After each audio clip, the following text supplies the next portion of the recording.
در شبی تاریک و صاف، ستارگان چنان می‌درخشند که گویی می‌توان با دست آنها را لمس کرد. در واقع بیشتر ستارگان قابل دید برای چشم غیر مسلح در محدوده 1000 سال نوری واقع هستند.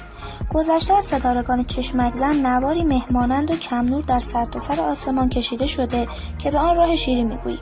این مه حفره‌فام ده‌ها هزار سال نوری با ما فاصله دارد. کهکشان راه شیری کهکشانی مارپیچیه که شامل حدود 500 میلیارد ستاره است. این کهکشان حدود 10 میلیارد سال پیش از یک ابر عظیم گاز و غبار تشکیل شده. در قسمت مرکزی کهکشان راه شیری هسته کروی قرار داره که ممکنه شامل یک حفره سیاه هم باشه. هسته توسط گروهی از دنباله‌های مارپیچی در بر گرفته شده. این دنباله‌ها از ستاره‌های فراوان تازه شکل یافته تشکیل شدن.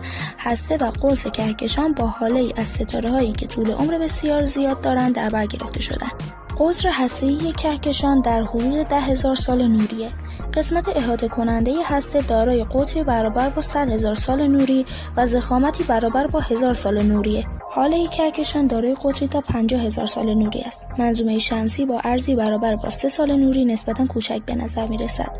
خورشید با سرعتی حدود 220 کیلومتر در ثانیه یعنی 135 مایل مرکز کهکشان را در مدت زمانی حدود 250 میلیون سال دور می‌زند.